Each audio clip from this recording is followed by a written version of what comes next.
students. In this video, we are going to study the features of the joint stock company.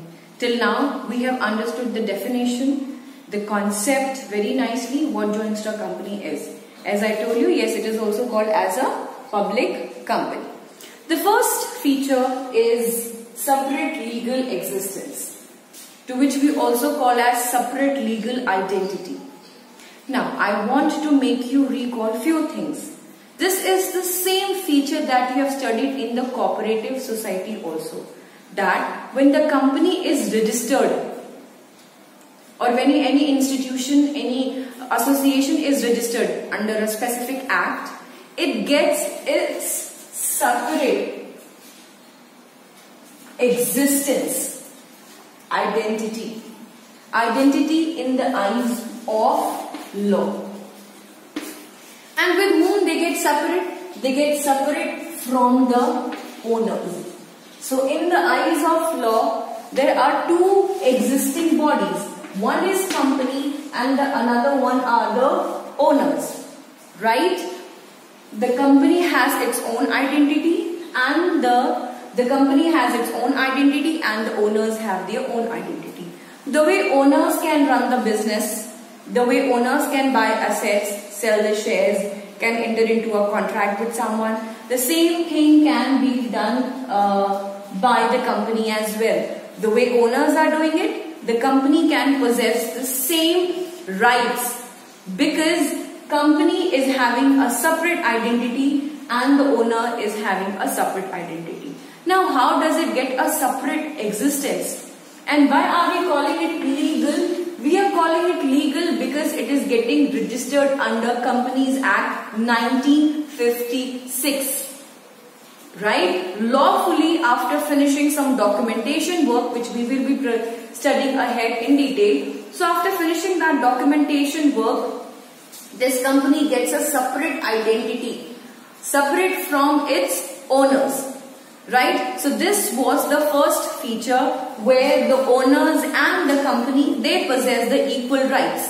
The company has its own name, its own identity in front of the public, and the owners have their own name and own identity in front of the public. Being a part of the company, the owners are separate. The company can take its own decision. The company can, again I'm revising it, can buy the number of shares, can sell the property, can buy the property, can take the decision on its own. Fine. The second point is artificial person. I know you all have studied about artificial person in accountancy, that during accounts rules you have studied that persons are of two types, natural person and artificial person. Natural person are of course, the owners are the natural person and company is considered as artificial. Why is it considered as artificial? Because it cannot breathe, it does not have its own hands and everything, but still it has its legal existence. It is an identity like a natural person. That's why it is considered as an artificial person. It can perform its job, it can do its job, it can run the organization on its own name. Right? That's why it's an artificial person. Here in the artificial person point, the important is that remember, as I told you the definition, that the investors invest the funds in the joint stock company and they are called as the shareholders. Earlier they were called as investors, and after buying the shares, after giving their savings to the company, after purchasing the shares, they were called as shareholders. Now these shareholders, right, these shareholders, they have a voting right, and these shareholders, they use their voting rights and they select some representatives who are called as directors. These directors are the representative of the company who work on behalf of the company. Don't get confused. There are many owners. Suppose if there are 1000 owners, 1000 shareholders, Each person cannot take the decision for the company. Definitely there is going to be clashes in the point of view. All the 1,000 people will not agree on one point. So what happens? Each 1,000 member has got one vote. That means there are 1,000 votes. And with the help of these 1,000 votes, some representatives amongst the shareholders only are elected. And they are called as directors. In short, we call them as board of directors. Now, these board of directors are called the representatives, and these representatives, they work on behalf of the company. They are the one who takes the decision on behalf of the company. But still, after taking the decisions on behalf of the company, that decision is considered as the decision of that artificial person only. So here you can understand that after getting registered, the company gets its separate identity, which is identity of an artificial person. Fine. Next one is registration, which is a compulsory task, which is a compulsory act, and the company gets registered under Companies Act 1956. If the company is not registered, it is not permitted to do its business activities, any kind of transactions, any kind of big to small activities. So company gets registered under Companies Act 1956. The next point is perpetual succession. What is perpetual succession? As I told you that the company got its existence after lot of documentation work. That means the company is alive on the papers. It came in existence on the paper.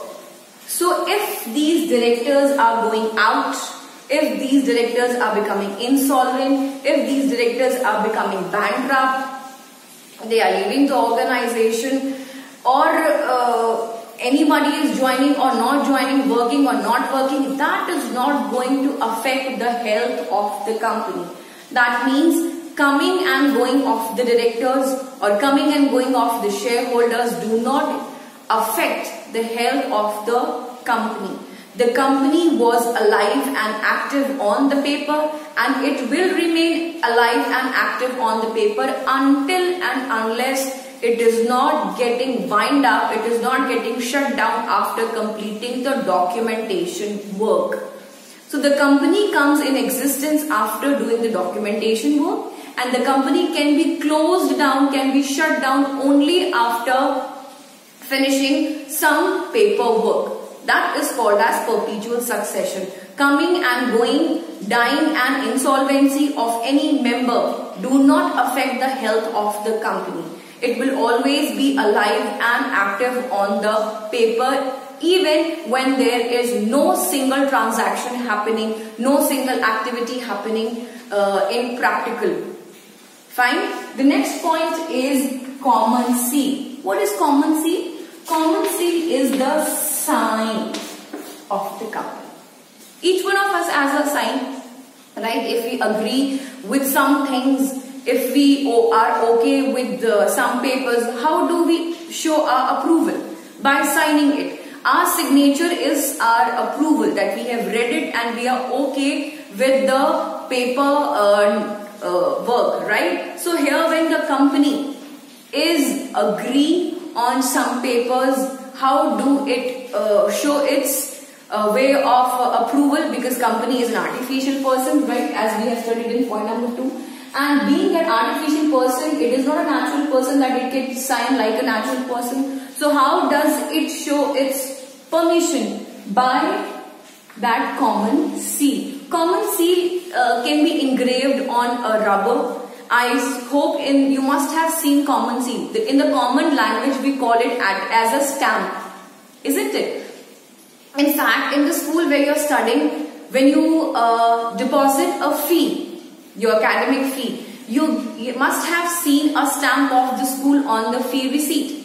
That is the common seal of this institution, this academic institution. So that stamp is called as a common seal, a sign of that company that it is agreeing, it is giving approval, a permission to some paper, to some terms and conditions. And mind it students, if any paper is not having a common seal, that paper cannot be considered as a legal document attested if it is not attested, if it is not signed by the company. So again I'm revising it, how the company is going to sign, by putting that stamp, by putting that common seal, which is a signature of the company.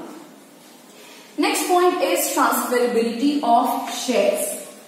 Again, in the definition we have already studied about the shares. What are shares? Shares, capital, the capital of the company is divided into small units, and those units are called as shares, and these capitals have been purchased. These capital is collected. How? These capital is collected by the contribution done by the shareholders. So when these investors, they sell, when they give their savings, they buy the shares, they become the shareholders, and the money which they are giving in the company, their savings, is considered as the capital. Again, I am telling you why is it transferable, the way I revise it in the definition part, since it can be again sold back to the company, or it can be sold to some other person who is interested in buying the shares of the same company. So that is called as transferability of shares. Next we have separation of ownership. As I told you in the point number 1, the company and its owners have a separate identity, right? Separate from ownership and control. Who has the control and ownership? The owners have the controlling of the company, on the working of the company. And who are they? They are the directors. As I told you, there are 1000 shareholders. Each one of them cannot control the company. Each one of them cannot take the decision. Until and unless everybody do not get agree on one decision, it cannot be executed. It cannot be followed. And imagine when all the 1000 members will get ready, how much time it will take. So to solve this problem, that's why that election thing, that voting system takes place, where the representative, these directors are being elected, and they are the one who control the organization. Everybody is the owner, but being a board of directors, they get the power to control the organization. The management remains in the hand of the directors. They are the one who are taking the decision. Not just for them, they are taking the decision for the company, they are taking the decision for the rest of the shareholders, those who have elected them. It's just like a democracy system, the way we have in our country, that we elect our leader who comes from us only, amongst us only. And that leader takes the decision for us and for the welfare of the nation. Next and the last point we have is limited liability. Now, how liability means duty. And why is it limited? It is limited depending upon the amount that we have contributed. Who are we? The shareholders. Now, if somebody is, suppose there are 2 shareholders. One shareholder is contributing just 500 rupees. That's the only saving he has. And another one is contributing 50,000 rupees. Now, there is a big gap between 500 and 50,000, right? So, both of them are the owners, both of them possess the same right. Capital contribution amount do not create any kind of discrimination amongst the shareholders. Remember that thing very nicely. If somebody is buying 1 rupee share also, the person will have the same rights, same liabilities and same duties the way 1 lakh contributing, 1 lakh contributing shareholder has. So they stand on the same platform. So here we were taking the example that if somebody has contributed 500 and somebody has contributed 50,000 rupees, they possess the same rights, same responsibility, same duties. But what is the difference that they will be facing? Is the level of profit, is the level of risk and the level of loss that will be distributed. The one who has contributed less will definitely receive less profit, will receive less loss and will receive less risk. Depending upon its contribution, all the three things are going to be less as compared to the one who has contributed 50,000 rupees. Definitely when profit will be getting distributed, that shareholder will receive, that contributor will receive the maximum part of the profit because his contribution was also maximum. When there will be loss, he has to face the maximum loss. Whenever there will be risk, he has to face the maximum risk. So profit, loss, risk, these things are separated on the basis of the contribution. That's why the one who is contributing less will get less, the one who is contributing more but more. But if somebody is contributing more, does not mean that 50,000 rupees contribution can make him bear the loss of 1 lakh rupees. No. If he has contributed 50,000 rupees, he will be bearing the loss or risk of 50,000 rupees only.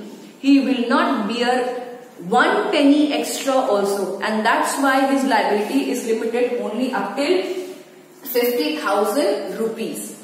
I hope these features are simple and you have understood them in a better way. Next, we are going to take up with the merits and demerits in our next video.